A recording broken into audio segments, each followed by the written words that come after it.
যে কোনো দেশের রাজনৈতিক নেতাদের একটা ভুল সিদ্ধান্তের প্রথম শিকার হয় সেই দেশের সেনাবাহিনী।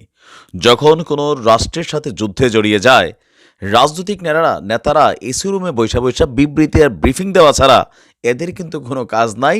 মাঠে ময়দানে লড়াই করতে হয় সেনাবাহিনী। দর্শক, আজকের এই ভিডিওতে বড় একটা সুসংবাদ আছে।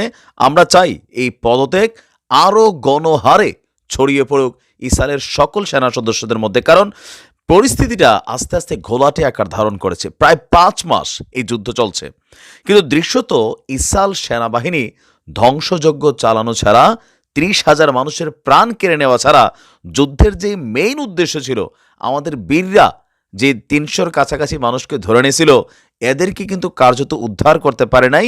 সরাসরি অভিযান চালিয়ে মাত্র ২ জন সেনাকে উদ্ধার করেছে, আর বাকিদের আমাদের বীররা দয়া করে ফেরত দিছে।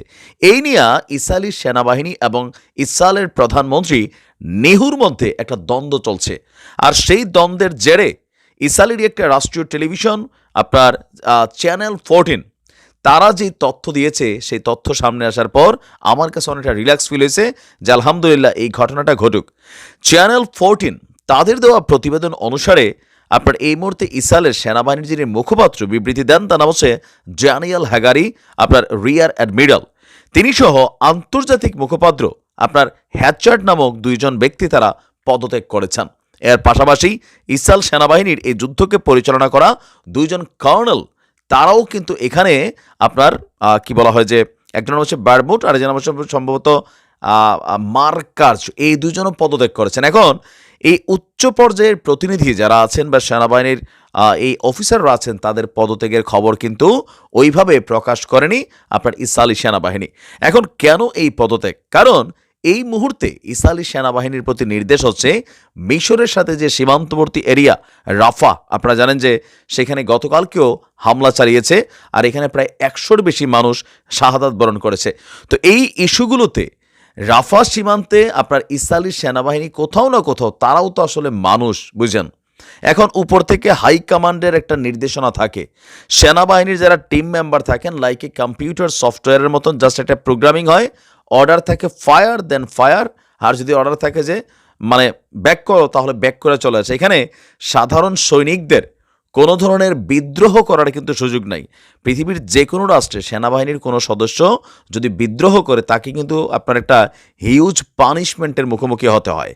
এখন নেহুর এই অযোগ্য একটা যে কি বলা হয়েছে ধরেন নেতৃত্ব বা নির্দেশনা, অনেক ক্ষেত্রে কিন্তু এগুলো মানতে চাচ্ছে না সেনাবাহিনী। আর আপনারা জানেন যে ইসরায়েলি সেনাবাহিনীরও আপনার বড় ধরনের একটা সেনাদের কিন্তু এইবার এই প্রথমবারের মতন এই ৫ মাসের যুদ্ধে ইসরায়েল বা বীরদের মধ্যে যতগুলো যুদ্ধ হয়েছে সবচেয়ে বেশি প্রাণহানি হয়েছে। আর আহত যে সেনাদের সংখ্যা প্রায় ১৫,০০০। তো এই সংখ্যাগুলা বাকি যে সেনাবাহিনীর সদস্যরা আছে তাদের মনোবলকে ভেঙে দিচ্ছে, কারণ এখানে সফলতা জায়গায় কিচ্ছু আসছে না। প্রতিদিনই সাধারণ মানুষের মৃত্যু ছাড়া আদৌ কিন্তু ইসরায়েলি সেনাবাহিনীর অর্জন দিন শেষে কিছুই না। আর এগুলোর কারণে নেহুর এই নেতৃত্বের অনেক কিছুকেই অস্বীকার করার ট্রাই করে যখন সেনাবাহিনী, তখনই কিন্তু যখন নেহু আরও চাপ দেয়, তখনই এই পদত্যাগের ঘোষণা আসে।